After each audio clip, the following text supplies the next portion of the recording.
Étudier la Bible, un podcast hebdomadaire pour approfondir la Bible, parole de Dieu. Bonjour à tous, ravi de vous retrouver pour ce nouvel épisode de podcast Étudier la Bible. On va continuer à faire la connaissance du personnage d'Abraham. La semaine dernière, nous étions donc à cheval entre le chapitre 11 de la Genèse et le chapitre 12. Et on a vu donc les origines du patriarche Abraham, la première étape de son voyage, dur en Chaldée depuis ensuite vers Canaan avec l'arrêt à Charan et la mort de son père Térak. Et puis on avait vu également l'étendue de la promesse de Dieu, toutes les familles de la terre seront bénies en toi. Alors cette semaine, on va étudier le chapitre 12 et on va regarder la suite de son périple. Parce que maintenant, il va partir de Charan et il va aller cette fois vraiment jusqu'à Canaan. Il va faire cette fois-ci le trajet complet. Alors, on va lire Genèse chapitre 12. On voit que l'Éternel dit à Abraham, « Quitte ton pays, ta patrie et ta famille et va dans le pays que je te montrerai. Je ferai de toi une grande nation, je te bénirai, je rendrai ton nom grand et tu seras une source de bénédiction. Je bénirai ceux qui te béniront et je maudirai ceux qui te maudiront. Et toutes les familles de la terre seront bénies en toi. » Abraham partit conformément à la parole de l'Éternel et Lot partit avec lui. Abraham était âgé de 75 ans lorsqu'il quitta Charan. Il prit sa femme Saraï et Lot, le fils de son frère. Il prit aussi tous les biens et les serviteurs dont ils étaient devenus propriétaires à Charan, et ils partirent pour se rendre dans le pays de Canaan, où ils arrivèrent. Abraham traversa le pays jusqu'à l'endroit appelé Sichem, jusqu'aux chênes de Morée. Les Cananéens occupaient alors le pays. L'Éternel apparut à Abraham et dit, « C'est à ta descendance que je donnerai ce pays. » Abraham construisit là un autel en l'honneur de l'Éternel qui lui était apparu. Il partit de là vers la région montagneuse qui se trouve à l'est de Béthel, et il dressa ses tentes. Béthel était à l'ouest et Haï à l'est. Là, il construisit un autel en l'honneur de l'Éternel et fit appel au nom de l'Éternel. Puis Abraham continua par étapes en direction du Néguev. Il y eut une famine dans le pays et Abraham descendit en Égypte pour y séjourner, car la famine pesait lourdement sur le pays. Comme il était sur le point d'entrer en Égypte, il dit à sa femme Saraï, « Écoute-moi, je sais que tu es une belle femme. Quand les Égyptiens te verront, ils diront, c'est sa femme, et ils me tueront, tandis que toi, ils te laisseront en vie. Présente-toi donc comme ma sœur, afin que je sois bien traité à cause de toi, et que je reste en vie grâce à toi. » Lorsqu'Abraham fut arrivé en Égypte, les Égyptiens virent que la femme était très belle. Les intendants du Pharaon la virent et la vantèrent au Pharaon, si bien que la femme fut emmenée chez le Pharaon. Il traita bien Abraham à cause d'elle, et Abraham reçut des brebis, des bœufs, des ânes, des servantes et des serviteurs, des ânesses et des chameaux. Cependant l'Éternel frappa le Pharaon et sa famille de grands fléaux à cause de Saraï, la femme d'Abraham. Alors le Pharaon appela Abraham et lui dit, « Qu'est-ce que tu m'as fait ? Pourquoi ne m'as-tu pas informé que c'est ta femme ? Pourquoi as-tu prétendu que c'était ta sœur ? De ce fait, je l'ai prise pour femme. Voici maintenant ta femme, prends-la et va-t'en. » Et le Pharaon donna l'ordre à ses gens de le renvoyer, lui et sa femme, avec tout ce qui lui appartenait. On va voir qu'Abraham va être confronté au mensonge, on va y venir dans un tout petit instant. On va d'abord regarder le voyage donc, de Charan jusqu'à Canaan. Donc je vous remets le lien vers la carte, comme l'épisode précédent, vous pourrez voir un peu le trajet d'Abraham. C'est un long trajet, 800 km à peu près. Donc on estime qu'une caravane, c'est à peu près 30 km par jour. Il y a les animaux, les chameaux, tout ça, c'est un petit peu lent. Donc voyage qui fait 800 km, donc le voyage après environ 1 mois à peu près. Abraham il va se rendre dans des sites qui deviendront ensuite des lieux sacrés importants, qui vont devenir des lieux aussi importants de l'histoire d'Israël. Tout d'abord, il fait un premier arrêt à Sichem. Dieu lui apparaît et construit un autel. Alors, il y a d'autres références à Sichem dans la Bible. Je pense notamment à ce moment où Josué va réunir le peuple d'Israël. Et c'est à cet endroit qu'il va dire ces mots très importants que vous connaissez peut-être. « Moi et ma maison, nous servirons l'Éternel. » Voilà, un beau verset que beaucoup de chrétiens reprennent aussi. Parfois même on le met chez nous à l'entrée, on a ce verset souvent. C'est dans Josué chapitre 24 jusqu'au chapitre 25. Voilà, vous pouvez regarder toute cette histoire et moi et ma maison, nous servirons l'Éternel. C'est une belle parole qui sera prononcée par Josué, donc au même endroit. C'est également là où Jacob va acheter un champ. Genèse chapitre 33, versets 18 et 20, il va séjourner à Sichem également, il va acheter un champ. Et ce champ sera très important parce que c'est là que Jésus va s'asseoir. Et puis il va discuter avec la femme samaritaine. On voit cet épisode dans Jean chapitre 4, versets 3, 5 et 7. On lit que « Alors Jésus quitta la Judée, retourna en Galilée. Il arriva dans une ville de Samarie appelée Sychar ou Sichem, près du champ que Jacob avait donné à son fils Joseph. Là se trouvait le puits de Jacob. Jésus, fatigué du voyage, était assis au bord du puits. C'était environ midi. Une femme de Samarie vint puiser de l'eau. Jésus lui dit « Donne-moi à boire ». Et ensuite va s'engager cette conversation très forte de l'évangile de Jean, où il dira celui à qui je donne de l'eau n'aura plus jamais soif. Vous pouvez relire ces passages merveilleux. Donc Sichem, arrêt d'Abraham, et c'est également là que Josué va réunir le peuple qui dira « Moi et ma maison, nous servirons l'Éternel ». Et c'est là aussi où Jésus aura ces paroles très importantes avec la femme samaritaine. Il fait un deuxième arrêt ensuite entre Béthel et Haï. C'est là où Abraham va dresser ses tentes, littéralement. Alors Béthel, endroit important de la Bible aussi, de l'Ancien Testament tout particulièrement, Béthel, ça veut dire maison de Dieu. Voilà un joli nom quand même. Il y a d'autres références à Béthel dans la Bible. C'est à cet endroit que Jacob, encore lui, va faire le rêve, vous savez, avec l'échelle, avec les anges qui montent et qui descendent. C'est dans Genèse 28. Et puis également à Béthel, Jéroboam avait érigé un temple alternatif à celui de Salomon. Alors ça, c'est une histoire plutôt triste. On voit ces passages dans 1 Roi, chapitre 11 et 12. Donc il y avait un temple alternatif à Jérusalem qui avait été construit, et c'était à Béthel. Alors Haï, c'est un petit peu moins connu, mais c'est une ville importante aussi, parce que quand Josué va faire la conquête de Canaan, la première ville qu'il va prendre, c'est Jéricho, et la deuxième, c'est Haï. Donc c'est assez facile à se rappeler. Mais il va se passer quelque chose d'assez difficile dans l'histoire d'Israël, dans l'époque de la conquête de la terre promise. C'est qu'à Jéricho, c'est une défaite éclatante. Le Seigneur leur donne possession de la ville, donc ils sont pleins de foi, pleins de zèle, et puis du coup, Josué dit il n'y a qu'à envoyer seulement 3000 hommes pour prendre Haï, parce que c'est une petite ville, donc c'est pas la peine d'envoyer tout le monde. C'est dans Josué chapitre 7.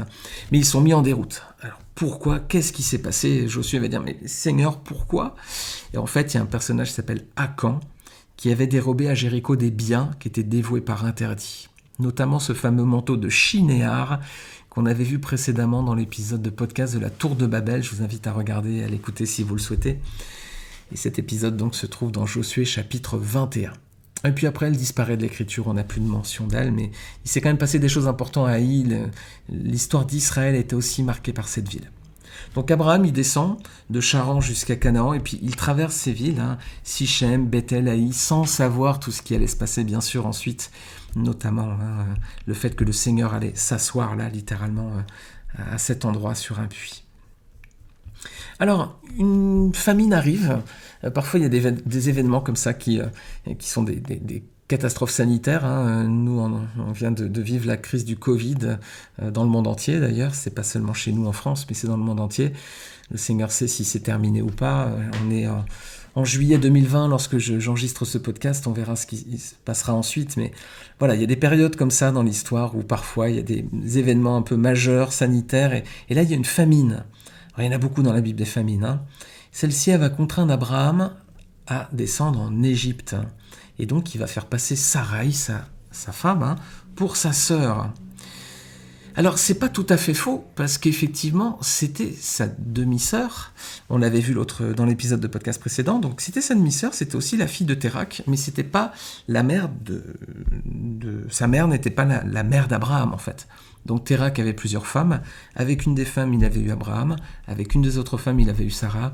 C'était vraiment sa demi-sœur, effectivement.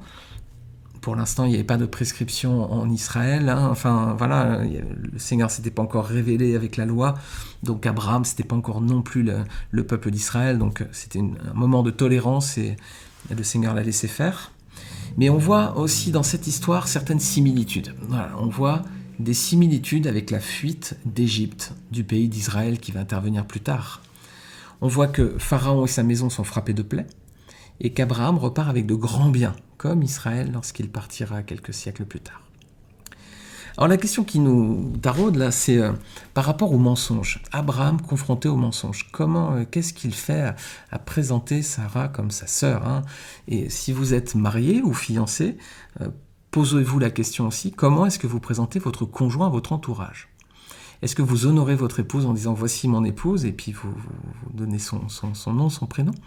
Ou bien est-ce que, je sais pas, vous faites ça très rapidement sans parfois peut-être même la présenter? Ou parfois vous la présentez même pas comme votre femme? Peut-être que vous voulez pas mentir, mais vous ne l'honorez pas non plus en la mettant en avant. Ayons soin d'honorer nos épouses, de les mettre en avant. C'est les épouses que le Seigneur nous a données, si nous les aimons. Donc valorisons aussi soyons dignes aussi du titre que le Seigneur leur a donné. Nous sommes mari et femme, époux, épouse, donc réfléchissons peut-être à la façon comment est-ce qu'on présente d'habitude notre épouse à notre entourage. Abraham, lui, c'est pas glorieux, hein, il la présente comme sa sœur, donc est-ce qu'il dit la vérité? Est-ce qu'il ment? Qu'est-ce qu'on peut dire? En fait, il fait une demi-vérité, ou un demi-mensonge. Suivant qu'on voit la bouteille à moitié vide ou à moitié pleine, en fait, c'est une demi-vérité parce que c'est vrai que c'est sa sœur, mais c'est vrai aussi que c'est sa femme. Donc, en fait, il n'est pas sincère, il ne dit pas la vérité à 100%. Donc, la question qu'on peut se poser, c'est est-ce qu'un demi-péché, un demi-mensonge, est-ce que c'est un mensonge à part entière? Est-ce qu'un demi-mensonge, quand on joue un peu avec la vérité, on ne dit pas tout, on ne ment pas, mais on ne dit pas l'entière vérité? Est-ce qu'un demi-mensonge est un mensonge à part entière? Et plus largement, est-ce qu'un demi-péché est un péché à part entière? À partir du moment où il y a un petit peu de péché, il faut considérer que c'est un péché à 100%. Hein. Qui est le père du mensonge? C'est Satan. À partir du moment où on camoufle la vérité, on joue son jeu. Et donc on joue le jeu du diable et on tombe dans le mensonge et dans le péché aussi. Donc un demi-mensonge est un mensonge à part entière. Un mensonge à 50% est un mensonge à 100%. Parce que comment est-ce qu'on appelle le fait de dissimuler la vérité? C'est un mensonge finalement. Hein. Et Dieu a horreur de ça. Dieu a horreur des poids trafiqués, que l'on trompe son prochain. On va regarder un verset dans Proverbe 12, verset 22. Les lèvres mensongères font horreur à l'Éternel, tandis que ceux qui agissent avec fidélité lui sont agréables. Voilà, les lèvres mensongères, c'est pas que ça déplaît à l'Éternel, ça lui fait horreur. Le terme est fort, hein, c'est très très fort. Hein. Si on est venu au Seigneur, il faut se débarrasser du mensonge, il faut se débarrasser de la dissimulation de vérité, de la manipulation de vérité. Regardez ce que nous dit Éphésiens chapitre 4, versets 22 à 25. Éphésiens 4, versets 22 à 25. On vous a enseigné à vous débarrasser du vieil homme qui correspond à votre ancienne manière de vivre et se détruit sous l'effet de ses désirs trompeurs. À vous laisser renouveler par l'esprit dans votre intelligence et à vous revêtir de l'homme nouveau, créé selon Dieu dans la justice et la sainteté que produit la vérité. C'est pourquoi, vous débarrassant du mensonge, dites chacun la vérité à votre prochain, car nous sommes membres les uns des autres. Alors, est-ce qu'il nous arrive parfois de nous débrouiller pour tromper quelqu'un sans mentir vraiment, en cachant un peu la vérité? Essayons de penser à toutes les fois où on a pu faire ça. Hein. Voilà, là, l'Éphésiens, c'est très clair. Hein. Il faut se débarrasser du vieil homme, c'est une ancienne manière de vivre, c'est des désirs trompeurs. Il faut se laisser renouveler par l'esprit dans notre intelligence afin de revêtir l'homme nouveau. Le passé est le passé, on doit à présent vivre une vie nouvelle. Si on est au Seigneur, il ne faut plus mentir. Alors Abraham, lui, il ment. Hein. À votre avis, là, donc, ça lui retombe dessus. Hein. Il se fait prendre la main dans le pot de confiture, comme on dit. À votre avis, est-ce qu'il va retenir la leçon, cet homme sage qu'est Abraham? Eh bien non. Il va recommencer, Genèse chapitre 20, il va recommencer avec Abimelech, le roi de Guérar. Il va faire la même astuce et il va refaire la même chose. Ah, c'est dommage, hein, parce que Abraham est un homme de foi, un grand personnage de la Bible, mais bon, il n'est pas exemplaire non plus. Il n'y a que le Seigneur Jésus qui est exemplaire, lui, le Fils de Dieu, qui a donné sa vie pour nous. C'est l'exemple même de l'homme parfait que Dieu avait choisi. Christ n'a jamais péché. C'est pour ça que lorsqu'il meurt sur la croix pour payer notre dette, hein, Dieu accepte cela parce que lui est sans défaut. Et donc, son sacrifice est accepté par Dieu. Malheureusement, Abraham, donc, il va rementir hein, de nouveau avec Abimelech, roi de Guérar. Et puis sa descendance aussi. Isaac va faire la même chose, Genèse 26, il va faire la même chose, le même subterfuge avec Rebecca, il va la faire passer toujours devant Abimelech, il va la faire passer pour sa sœur aussi. Alors attention aussi aux témoignages qu'on rend autour de nous, hein. Si on a des enfants, attention, s'ils nous voient mentir, ils vont mentir. Et puis c'est notre entourage aussi, au-delà de nos enfants, nos familles, nos proches, nos collègues de travail, s'ils nous voient mentir déjà premièrement, ils peuvent avoir la possibilité de faire la même chose en disant si lui le fait. Et si on se dit chrétien, attention au témoignage que l'on va rendre, hein. Non, effectivement, un chrétien ne doit pas mentir. Alors Abimelech, il va se faire avoir par Abraham, il va se faire avoir par Isaac, mais lui, en revanche, il va retenir la leçon. Vous allez voir que quand on arrivera dans Genèse 26, vous allez voir le personnage d'Abimelech, chat échaudé craint l'eau froide. Lui, par contre, il s'est fait avoir la première fois par Abraham, il se fera pas avoir la deuxième fois par Isaac. Et oui, parfois, les non-chrétiens peuvent aussi nous donner des leçons de sagesse. Je le dis ça pour notre honte à nous, si nous sommes le peuple de Dieu. Parfois, les non-chrétiens sont plus sages que nous. Alors, on étudiera bientôt ce personnage d'Abimelech, qui est intéressant à bien des égards, mais en attendant, on va finir avec Abraham. Donc, voyage intéressant avec des étapes là, qui sont des points importants dans l'histoire du peuple de Dieu par la suite. Et puis surtout, le plus important du chapitre, c'est attention aux mensonges. Ça fait partie des 10 commandements, hein, tu ne mentiras point. Et le Seigneur nous demande de ne pas tromper les autres. Alors, parfois on peut se dire, ah oui, non, mais j'ai pas menti. On peut penser on cache un peu la vérité, mais sans dire forcément quelque chose de faux. Comme Abraham, qui a dit quelque chose de vrai. Sarah, c'était sa demi-sœur. Mais il a quand même caché une partie de la vérité, donc... Un demi-mensonge est un mensonge à part entière, c'est un péché. Le père du mensonge, c'est le diable, donc il ne faut surtout pas jouer son jeu. Voilà mes amis, je vous remercie de votre écoute encore une fois. N'hésitez pas à partager ce podcast autour de vous. Vous pouvez aussi laisser une note sur iTunes, vous pouvez laisser un commentaire sur le blog étudierlabible.fr. Vous pouvez aussi mettre un commentaire, ce qui me fera très plaisir. Et puis en attendant, je demande au Seigneur de vous bénir durant tous ces prochains jours et je vous dis à la semaine prochaine.